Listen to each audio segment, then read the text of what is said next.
UAP are airborne objects that, when encountered, cannot be immediately identified. With regard to the importance of transparency, the Department is fully committed to the principle of openness and accountability to the American people. We're going against the wind. The wind's 120 knots from the west. Oh my gosh, dude. U.S. Navy personnel recorded what appears to be triangles, some flashing. The video was taken through night vision goggles with a single lens reflex camera. Well, I mean, it's a pretty high-profile incident. I don't claim to be an expert. You're the guys investigating it. I mean, who else is doing it? There's a whole fleet of them. Look on the ASA.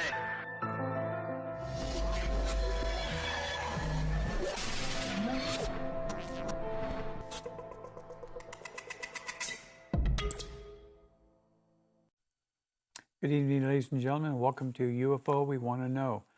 This is February 10th, and we're already sliding through the month of February. I have 18 photos for the first segment, and I hope you enjoy these because it took a lot of data to get these out, particularly because I did some night shooting. And so I want to get to that right away. But before I begin the show, as I always do, this is dedicated to those who have been ridiculed, made fun of, and dragged through the media for the last 76 plus years. And that's not an understatement. So let's go on with the first photo. And as you can see, we have an arrow pointing up at an object on the very top there. And this object was taken at 10:45 p.m. That is my sliding gate on the bottom there to enter the back of my property. And of course, that's the house to the left. Where this is facing is northeast. So that would be towards the, I would say, Area 51 S4 area. And let's go to the next photo. And this gives you a better idea of what we were pointing at. It wasn't a star because there were stars all around and they were tiny. Now this object was rather large. And as I was looking through my magnifiers at it, before the pixelization came in, I could actually see that this had form to it, even though it was very, very bright. The night sky was very dark. And this was taken on January 29th. I missed this one last week's show, so I wanted to make sure I put it on this show here. We did have some rains at that time. I believe we had 2 days of rain. And next week I'm going to be showing you a shot that I took in the rain. This was separate from this particular day here. But this day here there was no rain. But the previous days, there was a lot of rain for 2 days, and I took 250 photos and videos, and out of everything I took, I couldn't find anything but one shot and one shot only, and I'm going to be showing that next week, and that's going to be real exciting to see. It is a UFO, and it looks like it's flying right over my house. Next photo. Close up of it, of course, you can see it's starting to show colorization, especially on the bottom. This was a UFO. It wasn't a star. The stars were all round, and this one here is obviously not round, and it wasn't Jupiter because I checked my app to see what I was looking at. Next photo. And as you can see here, this obviously is not a star, okay? I want to make that point clear. This is not a star. This shape here is iconic with elongated craft, and that's what I believe this was, elongated craft. Next photo. On this one here, again, you can see my house, and I was facing more north than northeast on this shot here. You can see the stars clearly, clear as day. They're there. And let's go to the next photo because I want to get to that shape right there of this UFO. Next photo. Okay. And take a look at this. It has a light inside of it. Now, I listened for helicopters. I couldn't hear anything. Obviously, I didn't see anything flashing.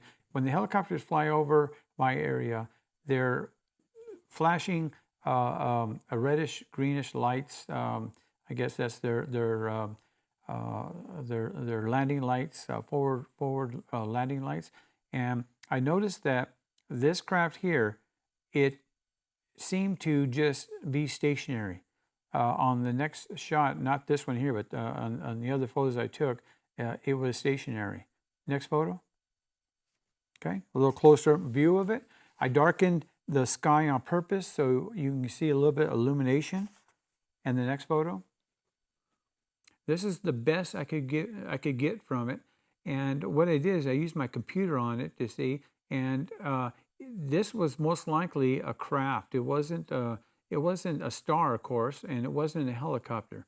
I would have heard something because it was too close to my house for it to have been one of those. Interesting that I catch all these UFOs, and I'll be getting into more of what NASA is saying. I read about 15 of their articles this past week, and it's the same old when it comes to ufology. They're just simply denying it.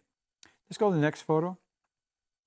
Now, here's something that's really interesting for those of you who are in the aerospace industry and those of you who go to air bases just to watch the new jets or maybe jets that are leaving chemtrails and you're taking pictures of them. I know there's a lot of groups out there who do that. They go out to where Air Force bases are at and they take photos of high-flying craft.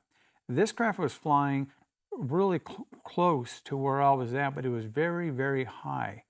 And even though I'm taking it with a phone camera, I can catch a jet aircraft flying just as high as this one, but I see wings, I see a fuselage. On this one, I didn't. Let's go to the next photo.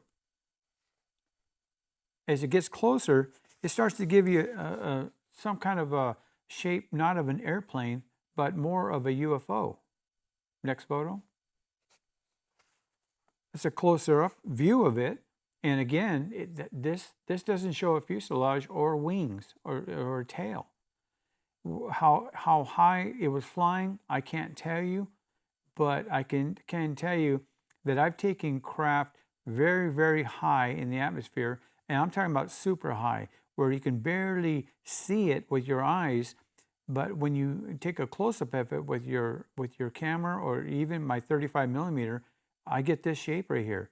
So the question is this a jet, experimental plane, or a re-engineered UFO? Next photo. You tell me what you think this is, ladies and gentlemen. If this is a jet aircraft flying through our atmosphere, where is the fuselage? Where is the iconic cross shape that you would see on a jet aircraft? Now, I know that some are going to say, well, you know, if the craft was flying in such a way where you could only see the fuselage being that high up, you'll get some kind of pixelization, especially on your cell phone, and you're not going to get an exact shape. I understand that. I really do. But why is it that I can, like I said before, that I can get high-flying jet aircraft that are so tiny, I can take a picture of them like I did with this one, and I can still see the wings. I can still see the fuselage. Why can't I see this on my camera now? And again, as I said before, I have taken them on 35 millimeters, and I get the same shape. Now, I'm going to be doing some research on the 35 millimeter camera I have, and want to find out what kind of pixelization I have on it. If it's a 1080, I don't know exactly what it is because I haven't really studied it. I'm more into my cell phone since I basically do my show on the Galaxy 23 Ultra. I know that last week I said 23. It is the Ultra phone that I use. 200 megapixels. Great phone. Okay, let's go on the next photo. And this right here is the last of it, and it just shows you what it looks like. To be honest with you, I'm confused. And when it comes to UFOs, you can get confused real easy by what you see. And the reason being is because it is a phenomenon that science, mainstream science, still hasn't reckoned with. And I don't believe that anytime soon we're going to hear any kind of collusion from that. Not at least until the whistleblowers come out and verify what we're taking out there is to be true. Next photo. This is another craft here. This was taken west. And again, I asked the question, is it a jet, an X-plane, experimental, or a re-engineered UFO using maybe our propulsion system and their propulsion system together, and maybe that's why it's leaving a chemtrail, or it could be that it's extremely cold where this craft was traveling. Again, now this one here wasn't as far away as the previous one, but I got to tell you, by going to the next photo, it didn't look like a jet aircraft, not even close to a jet aircraft. Let's go to the next photo. Okay, again, I'm not seeing, there's no tail. Okay, it basically looks like a UFO traveling through our atmosphere.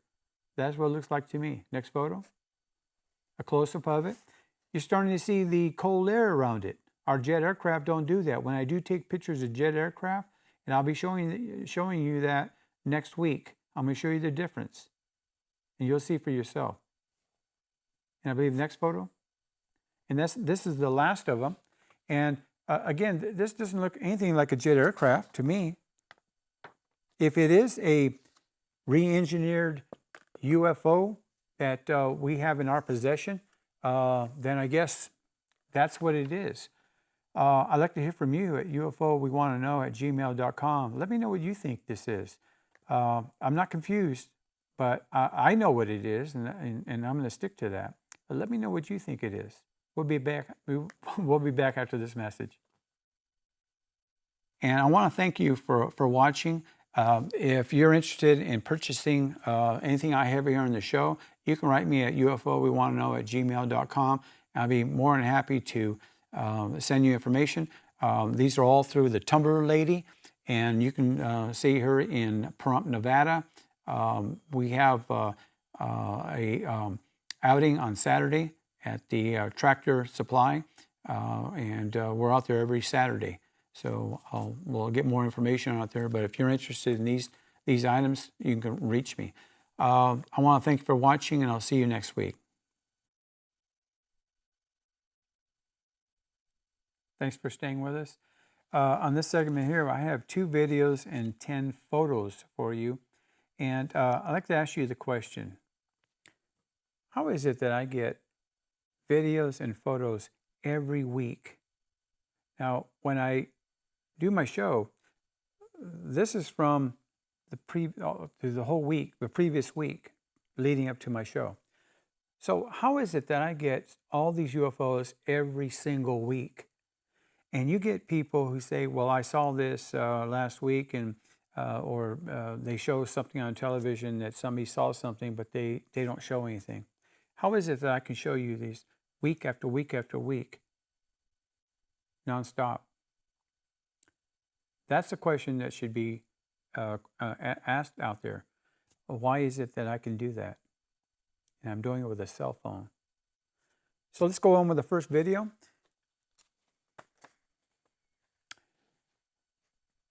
As you can see here, we got the sun and we got an arrow. I want you to take a look at this UFO. It was simply floating in super slow motion. Now, when I take these in super slow motion, it's the reason why is because if I take them in regular time, you can't find these UFOs. You have to have a very, very great setup in order to catch these. But doing it in super slow motion, not slow motion, but super slow motion, it gives you a chance to see what is visible in our sky. Now, I know that I've had people actually write me and say, well, why do you always take pictures in the sun? It's because they're illuminated. These craft are flying all over our atmosphere, but we can't see them. But when they hit the area around our sunlight, the brilliance of the sun illuminates these craft, and that's how we catch them. Now, anybody can do it. I'm not alone. Take your camera out there and videotape the sun in super slow motion if you have that capability, and see what comes out. Your phone should have, or your photography should have the capability of darkening the surrounding area so it's not too bright for you to look at it. But you can do this yourself. I'm not the only one that can do this. Obviously, if I catch this many UFOs, and ladies and gentlemen, I've got 1,000 of these photos just like this of craft in the sun now. I have about 1,000. And they're available to anybody who wants to take them and analyze them. I'll give you the raw data, and that goes for the NASA scientists or any scientists out there. If you want to see this, because I would like to know the end results of what I am taking here. I'm not alone at that. I'm sure there are millions of people who said the same thing. Yeah, why don't they check this out? So after this loop, let's go to the first photo.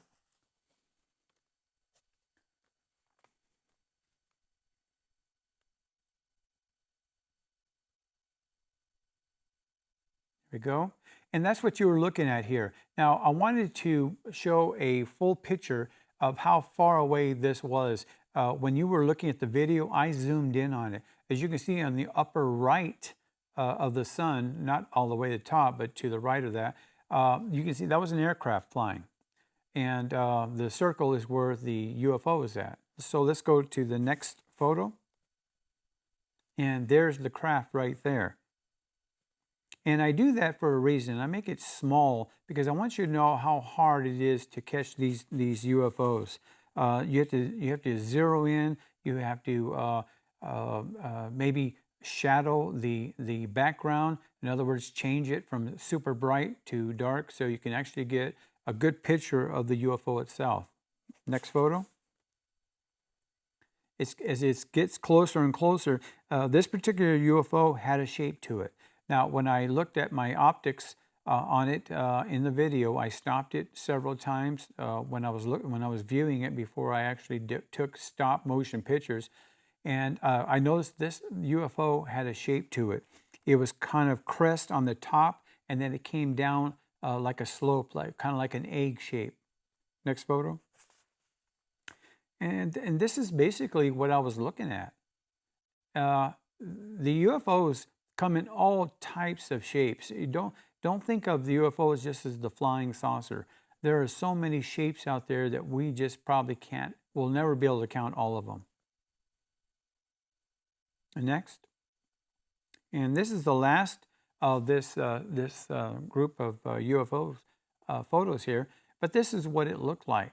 And I wish so much I had better equipment to bring you more, but maybe when I go on to my my 4K and 5K camera systems, and I start doing that, maybe I'll get different photos of different shapes. Who knows what I'm going to get from that? But you know, I have utilized those two devices, my 4K and 5K cameras, and I didn't really give it a chance. I have taken pictures with them, and the camera that I have, the Ultra 23 Ultra, is so simple to use, so fast, that I guess you could say I got lazy, and I wanted to stick with that particular device to conclude my show. But like I promised you in last week's show, I am going to be going after the first season. I will be utilizing my 4K and 5K video cameras and stop motion capabilities on it, and they also have infrared technology in those two devices, and we'll see what happens. Okay, let's go on to the next video. And interesting about this video here is the fact that this UFO was in super slow motion again, and we had to slow it down. If you don't slow it down, you're not going to be able to see what you're supposed to be able to see, as I at least try to use commentary towards this particular craft here.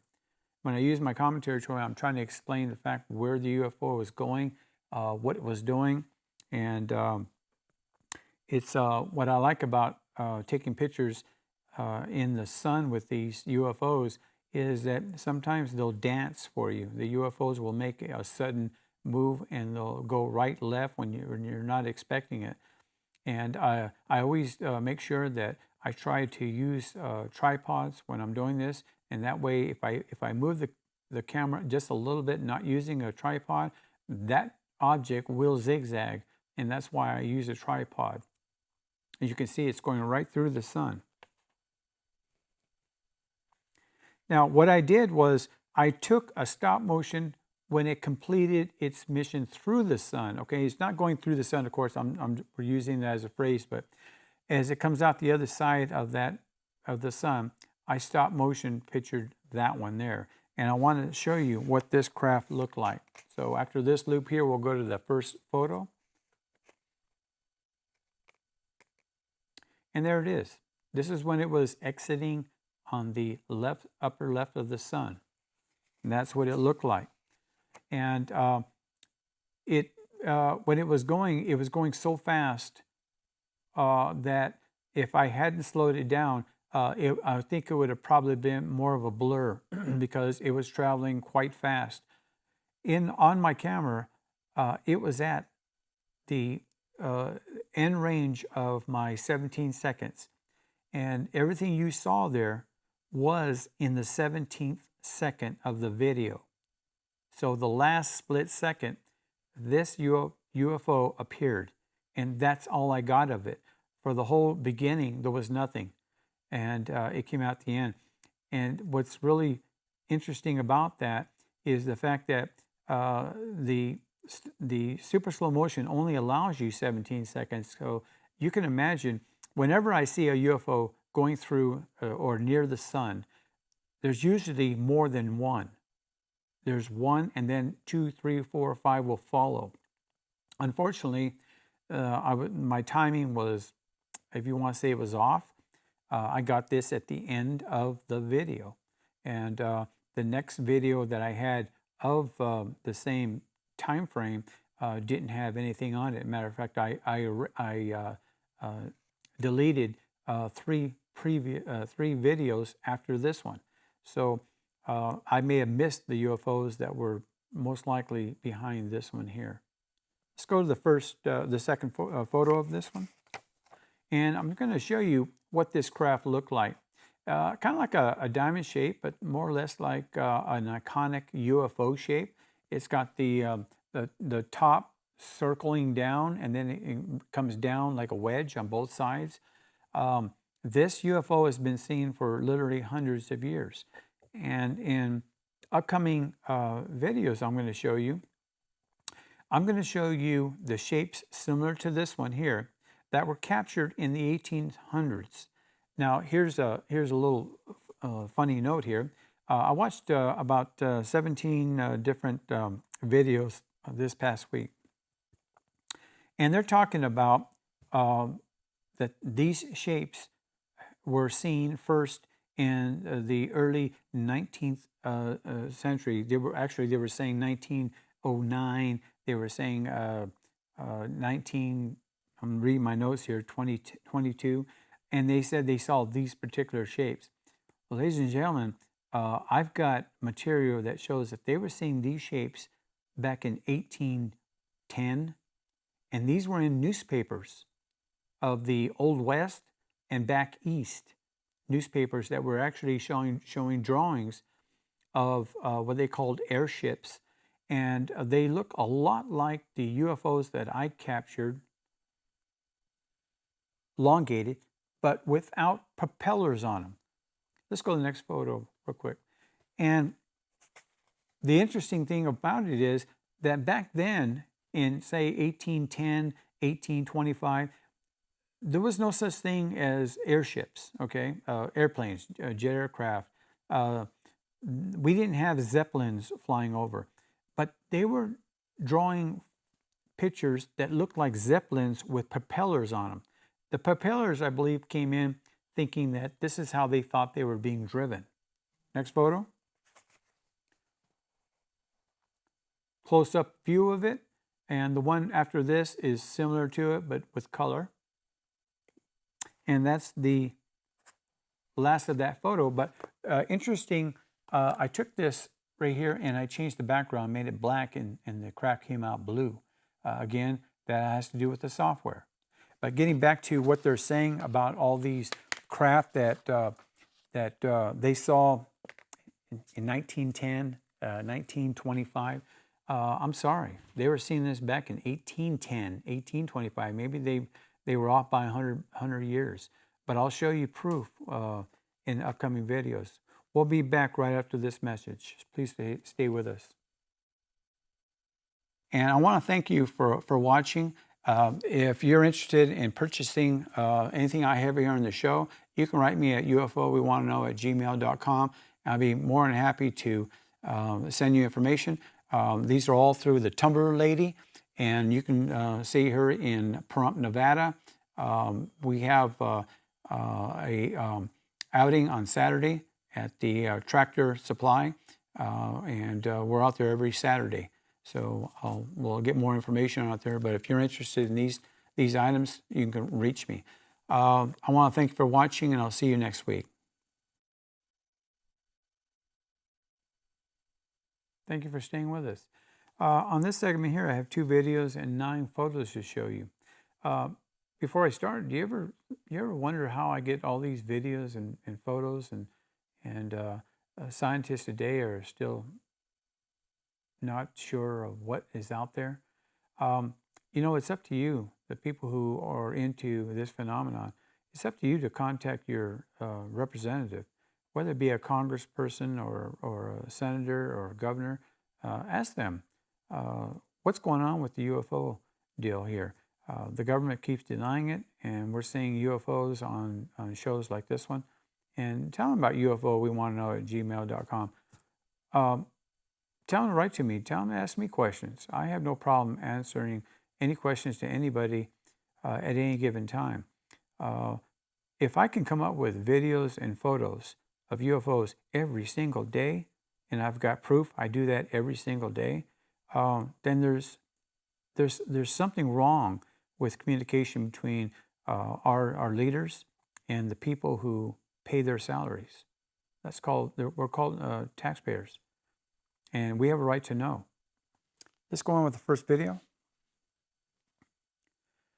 You're going to find this quite interesting here. The reason why you see the sun jumping here is because at the last of the 17 seconds again, I caught 4 different UFOs flying out of the sun's area of view. 4 different UFOs.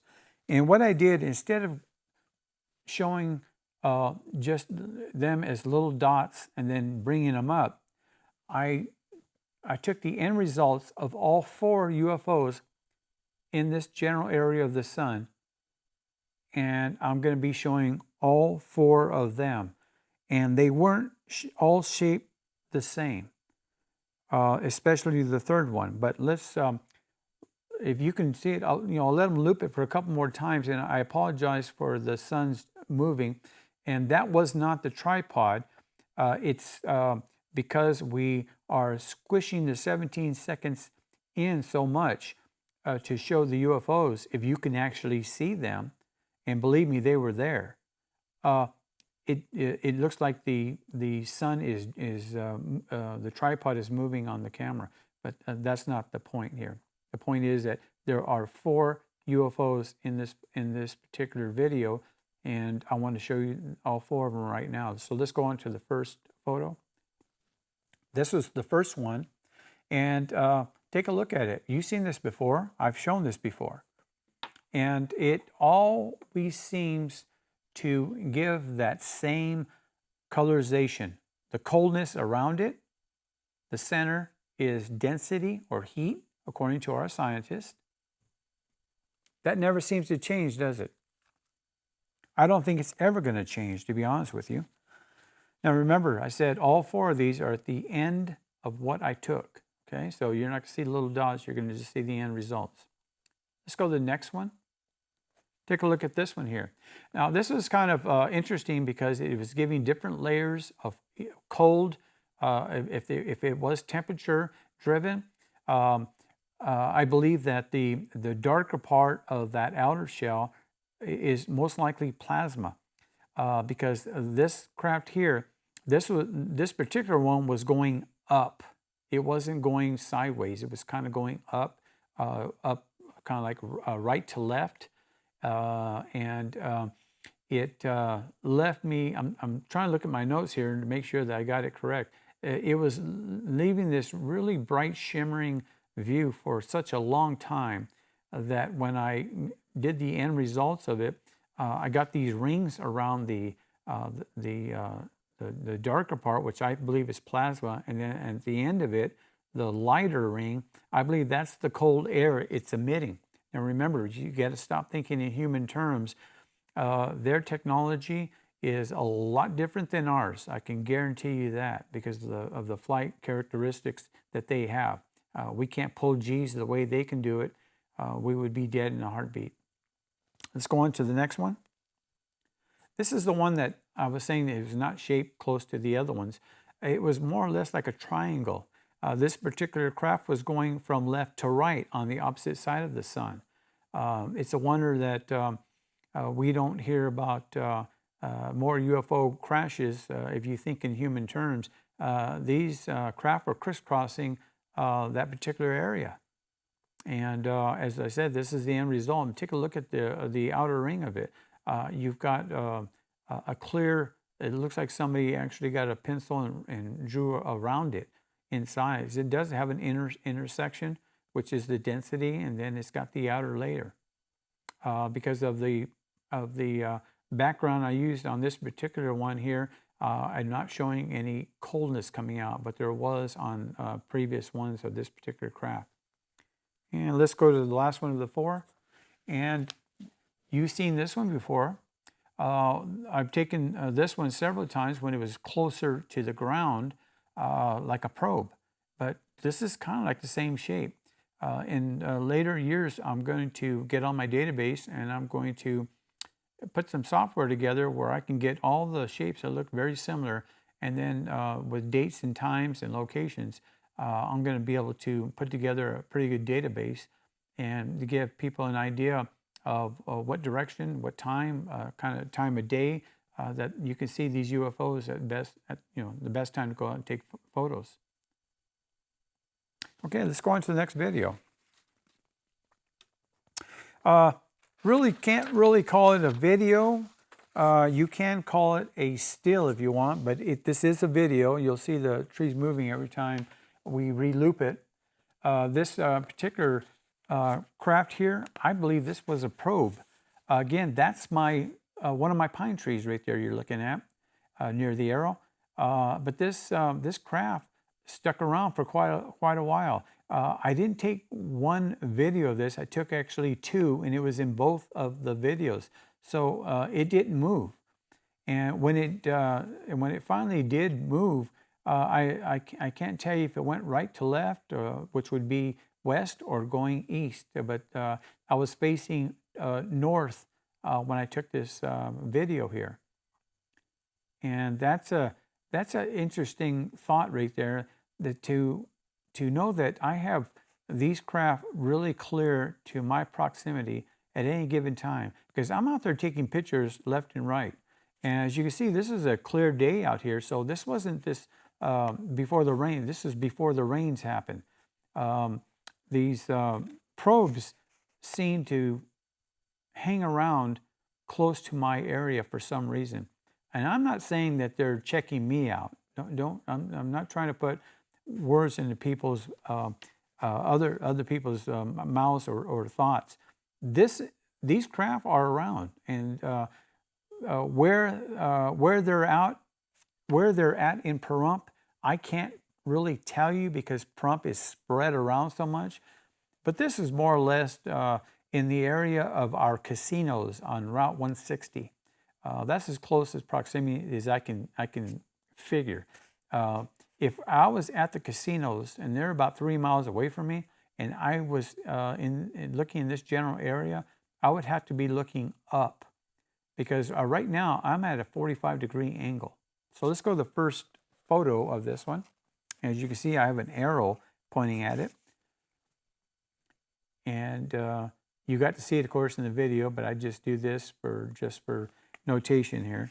Next photo. And I darkened the background on it for a reason. When you do that, the craft illuminates a little bit better, so you can isolate it, and you can also get rid of some of the pixelization that actually affects what you see.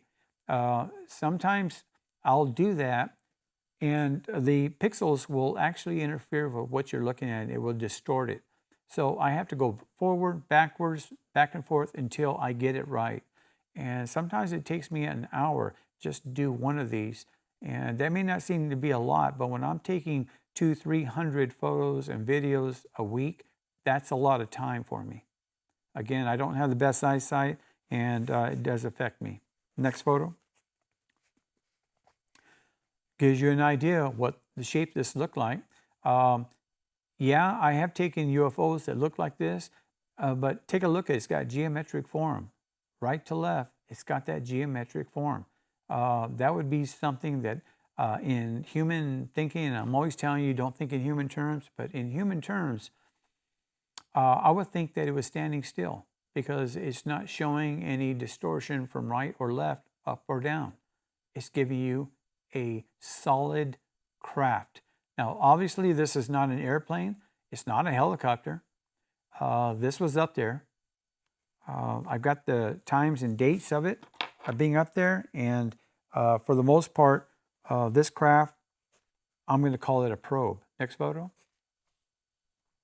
A larger photo of it. Take a look at it for yourself. If you're still interested in doing what I'm doing, and there are people that have written to me and said, I want to do that. I would like to come out and do a photo shoot with you. I'm always open to it. All you have to do is give me a time and date where it'd be best for you. I'm open. I would prefer to do it around my property or around my area because I have such great success in doing that, that I'm sure that you're gonna be surprised when you go home and you analyze some of the things you've caught on your camera. Whether you come with high quality cameras, and I'm talking about 35 millimeter or wide end range viewing ports, whatever you come with, that's not a problem for me. I've got extra tripods if you're not going to bring one, and we'll set you up and we can take some pictures and see what we get, and also videos. Next photo.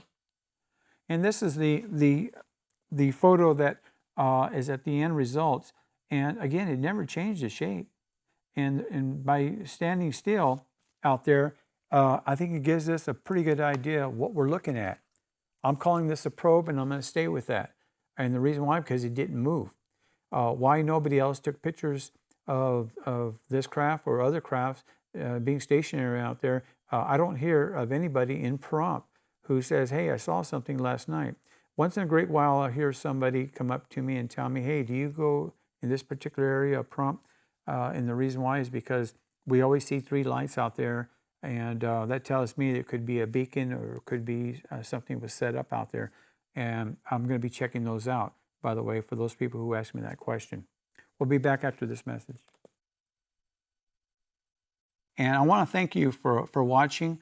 If you're interested in purchasing anything I have here on the show, you can write me at UFOWeWantToKnow@gmail.com. I'll be more than happy to send you information. These are all through the Tumbler Lady, and you can see her in Pahrump, Nevada. We have a outing on Saturday at the Tractor Supply, and we're out there every Saturday. So we'll get more information out there. But if you're interested in these items, you can reach me. I want to thank you for watching, and I'll see you next week. Thank you for staying with us for the last segment. I've got 2 videos and 10 photos to show you. And I want to make this real clear. I had a gentleman ask me, why do you show photos of the videos when you clearly see the videos? I do that for a reason, because if you keep seeing videos of just a light going across or maybe a dark streak going across the sky, I don't think you get the full impact of what I'm trying to present on the show. It's very important for me to try to be as clear as possible because I've had people tell me I prefer that you show photos of what you've taken as far as the video. And I think that that is the right way to go. But I'm open to other suggestions. So let's go on to the first video. Now this one again, super slow motion. But if you look at the arrow, this is where this craft was coming from. The building to the left was taken in Summerlin in Las Vegas. And I just happened to be waiting on the side of the car, and I just decided to take one quick video of the sun. It was just something I felt I just needed to do at that particular time because I was actually going to go into my car and drive away. And I was right beside a building, as you can see, to the lower left. And that's where this UFO came flying out of there. And I'm not exactly sure where it went because, again, it was at the end of the 17 seconds of the video. So I didn't get a lot of it. And that's the sad part. It's all about timing with this phenomenon that we're in right now. So let's go to the first photo. And that's what was coming out of there. Now, I know that some are going to say that video was not clear, it was too fast, and this and that. You know, you catch the moment. And I was just lucky that I could catch it. Now, on my phone, when I was looking at it, I could clearly see it flying up when I was looking at it. But it's hard to repost that on television because, you know, I do everything, I try to do everything myself. Producer, director, I take pictures of it. I do have a technical director I work with who puts it on for me on the air, but it's the best I could do. But this craft was flying upwards. Next photo. Closer up image of it. And I'm not going to take a lot of time on this particular one because, again, we didn't get to see very much on the video. Next photo. Closer up of it. Kind of looks like a tangerine, doesn't it? It was very bright. When it was going through on my video, it was very bright, illuminating, and I believe that when they are picking up speed or they're doing a certain trajectory, I believe that that electrical charge within the craft is so brilliant that it leaves a brilliant shimmer like this one is doing. Next photo. Now I darkened the background on it to see if we can get maybe a different shape, and I made that happen. You can actually see the shape inside of it, and this craft was going from right to left upwards. And again, aerodynamics does not bring a factor into these craft here. Let's go to the last photo of it. And I brightened it up a little bit. It didn't change the shape, did it?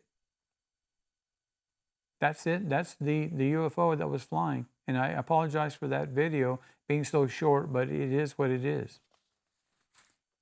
Let's go to the next one. Now, this one's going to be interesting for all you aerospace people. You're going to notice there's a jet aircraft on the bottom. And that craft did not move in this entire second. In 2 seconds, we saw that UFO drop. And it's moving, and you can see it. If you follow it, you can see it moving. Now take a look at it. We'll go ahead and loop this quite a few times. You can see it moving. But look at the jet aircraft. When we re-loop it, look at the jet aircraft. Look at it not move. Now, to me, when I was analyzing this particular video, I kept thinking that this jet aircraft was closer than that UFO.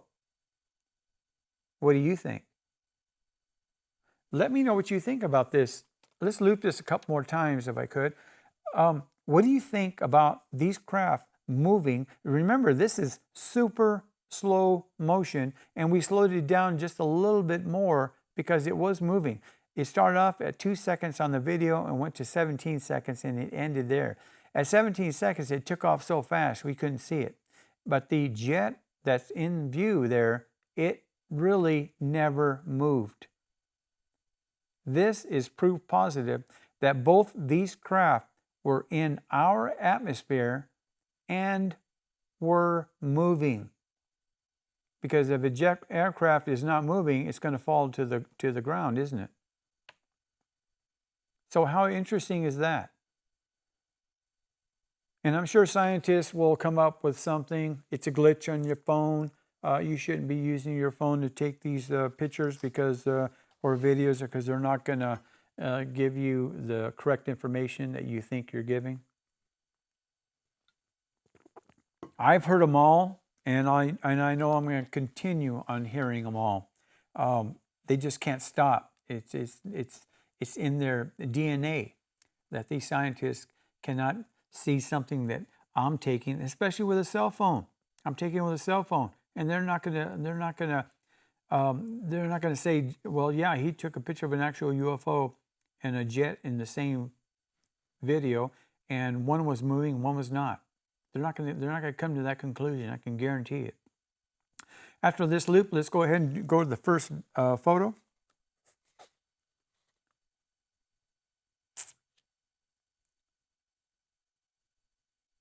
Okay, so I'm pointing out, of course, the arrows, the jet, and I'm pointing out the UFO. You watched it a few times as we looped it. These two objects, they're in the same video. Okay, it's not spliced. It's the same video.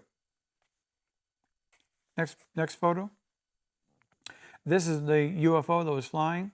I was going to take some close-ups of the jet, but I just didn't have enough time putting the show together.